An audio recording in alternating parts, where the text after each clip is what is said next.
Olá, amigos e amigas que acompanham o canal da Domus ASF. É com alegria que nós estamos aqui mais uma vez e hoje vamos receber e conversar com uma pessoa muito especial, Padre Leandro, natural de Santa Rosa, é salesiano de Dom Bosco e tem um vínculo assim afetivo conosco também já de muito tempo, e somos da família salesiana todos, então vai ser uma conversa muito interessante, muito legal, sobre o tema da educação. Esse tema muito querido, né, a todos nós. O padre Leandro, ele é licenciado em Letras Espanhol, bacharel em Teologia, mestre em Educação pela PUC do Rio Grande do Sul, é também o animador do Polo Porto Alegre, da Rede Salesiana do Brasil de Escolas, e diretor do Colégio Salesiano de Rio Grande e também diretor do Colégio Salesiano de Bagé. Padre Leandro, muito bem-vindo, é um prazer ter você conosco. Muito obrigado, irmã Tati, que bom, obrigado pelo convite. Acho que sempre que a gente fala daquilo que a gente gosta, né, falar de educação sempre anima a gente, né, seja carismaticamente, seja da nossa profissão, da nossa escolha. Então, muito obrigado, né, pelo convite, que bom que a gente vai poder conversar um pouquinho, né, nesse dia sobre tantos assuntos interessantes relacionados a esse mundo, né. Verdade. Padre Leandro, o tema assim, da nossa conversa é educação, mas a partir do pacto, né, do Pacto Global da Educação, que é uma iniciativa do nosso querido Papa Francisco, e que já estava agendado para ser celebrado em maio, e com toda essa questão da pandemia, né, foi adiado. Mas eu queria que você começasse assim, dizendo para nós o que é esse Pacto Global, né? E o que ele representa nesse momento, né, que nós estamos vivendo. Bom, na verdade, a gente primeiro precisa retomar um pouco, eu acho que o Papa ele tem voltado a algumas questões que são essenciais, né, da vida da igreja. E a gente, quando fala de educação, fala de uma coisa que está muito ligada à vida da igreja, né? Pastoralmente, foi uma das formas de evangelização mais utilizada foi a educação, né? Hoje, se a gente olha para o nosso Brasil, por exemplo, o início do Brasil, a importância, a introdução do tema da educação foi pela vida religiosa. Então, a gente está muito ligado a essa questão da educação e da evangelização.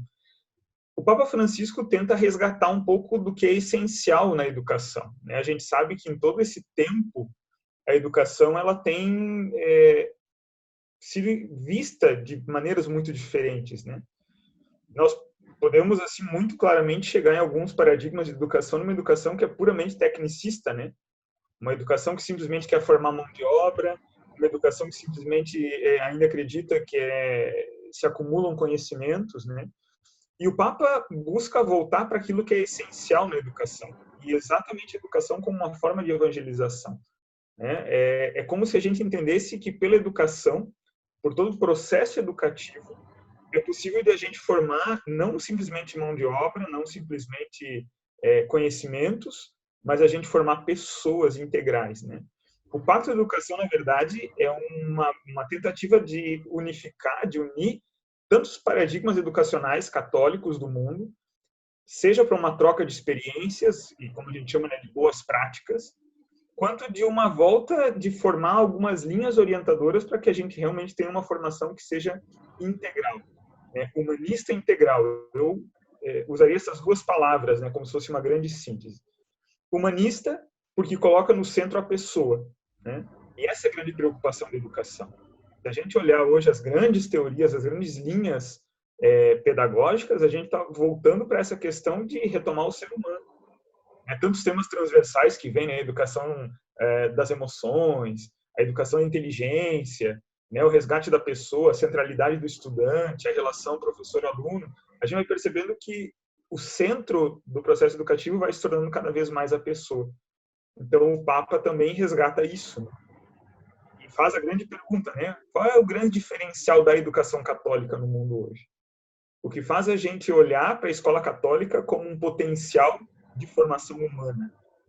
Então, esse pacto também ele tem um grande objetivo de traçar linhas para essa educação humanística e de nós entendermos a educação de uma maneira muito mais ampla, né? Não simplesmente técnica, não de formar pessoas e de dar conteúdos, né? Mas de uma formação integral de verdade. Padre, e me parece que o Papa está dizendo que ninguém pode ficar fora dessa, né? Está convocando todo mundo, né? Todas as pessoas, né? Todas as entidades, né? E para formar uma grande aldeia global, né? E dizendo assim, ó, que a educação é responsabilidade de cada um e de todos. Então, isso. E nós temos, assim, dentro do pacto, justamente essa ideia, né? A gente fala, e eu agora falo um pouco como escola, que é a realidade que a gente vive, mas a educação é um processo muito mais amplo, né? Que se abre, né? Depois a gente vai certamente aprofundar, né, a questão também da família, dessa parceria de família e escola, mas essa educação, de fato, que ela tem que transcender a formalidade. Hoje nós temos tantas instituições também que trabalham com o processo educativo de maneira, como a gente chama de educação informal, né? No nosso caso de religiosas, obras sociais, por exemplo, né? E tantas outras iniciativas que são altamente educativas, né? Então, por isso o Papa reforça isso, né? Que esse é um compromisso. Se nós pensamos em formar a futura geração, se nós pensamos em dar aos jovens capacidade de se desenvolverem seus potenciais máximos, tudo isso passa pela educação.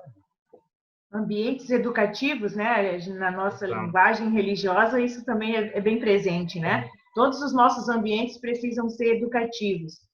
Você trouxe um pouquinho, eu gostaria até que desse um pouco mais de ênfase, por exemplo, a questão do paradigma, né? Do qual o pacto está fundamentado. Você chamou num paradigma humanístico, né?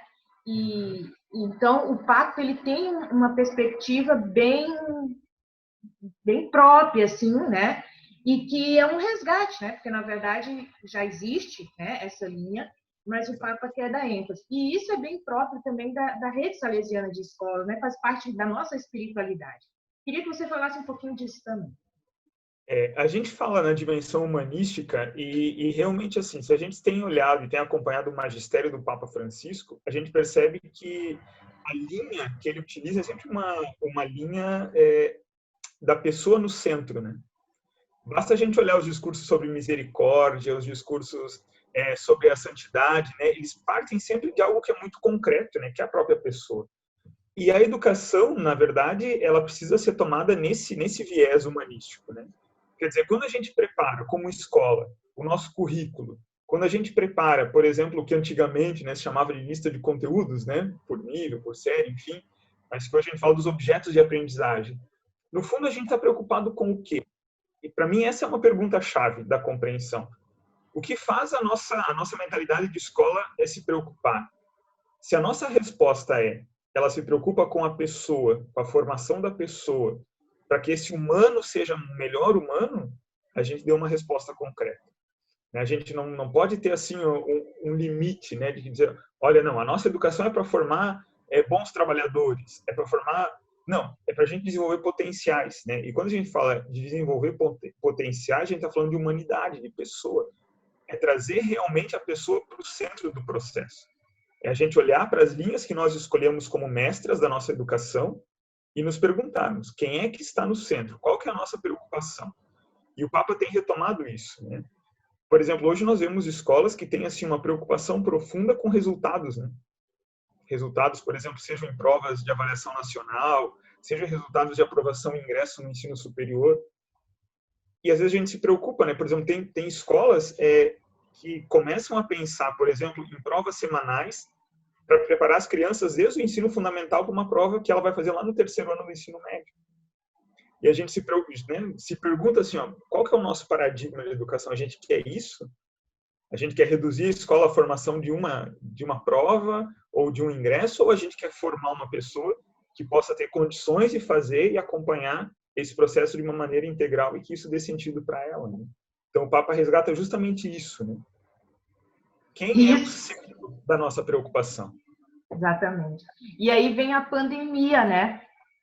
E falando tudo isso que você, né, traz, dessas novas aprendizagens que é necessário fazer para a condição humana de sobrevivência, né? e que uma prova não dá conta. Exato. Nós temos discutido muito isso, né, nos 2 colégios que eu trabalho como diretor institucional.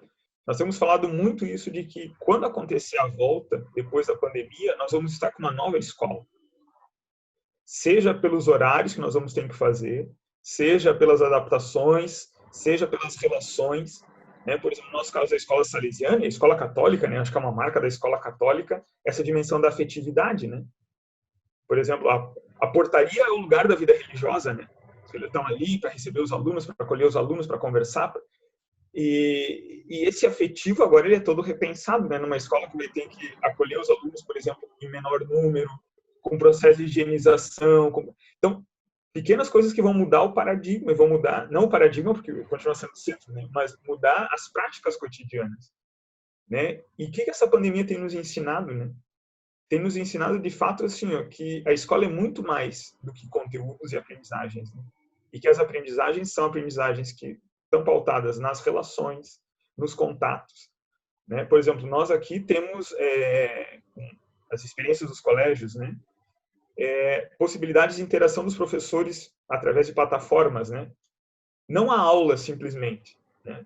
Mas esse momento em que eles podem conversar, de que tem, por exemplo, nós temos os bom dias e boa tardes, né? Então também são feitos nas plataformas, não se perde.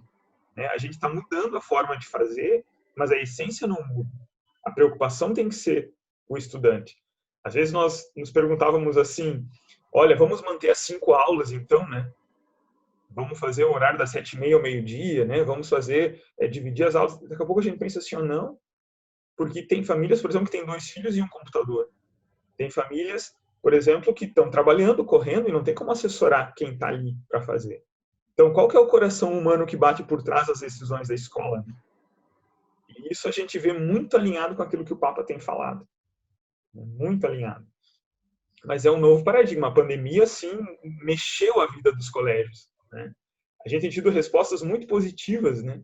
Ainda que a gente sinta muita falta do contato, mas a gente percebe que algumas coisas que são marcas nossas continuam. Que legal. Porque o outro não pode ser uma ameaça, né? Exato. Para nós é fundamental a relação e mesmo com o distanciamento a gente precisa manter o cuidado, né, com o outro, Exato. o pensamento no outro. E diante disso a gente vai entrando justamente naquilo que você dizia da questão da família.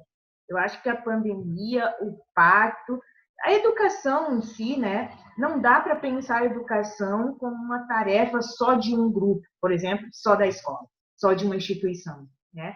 E a educação é tarefa de todos e de 2 instituições de modo muito especial, a instituição família e a instituição escola. Então, como é que a gente pode aproximar cada vez mais? Eu sempre gosto de pensar nessa pergunta porque a gente tem uma tendência de ficar terceirizando responsabilidades quando a gente pensa na educação. É desse, né? Exato. Não, é nosso. Eu acho que o pacto traz um pouco isso, né? A educação é nosso objetivo comum, né? Tanto da escola como da família. Então, como pensar essa aproximação cada vez mais? Ela já existe, né? Mas como que a gente espreita cada vez mais vínculos entre as instituições, família e escola? Eu acho muito interessante isso porque a gente tem muito claro, e, por exemplo, no Colégio Salesiano, desde 2016, entrou muito fortemente no quadro referencial da pastoral juvenil a dimensão da família. Né? Isso porque a gente sempre costuma dizer que a gente precisa fazer uma parceria entre escola e família.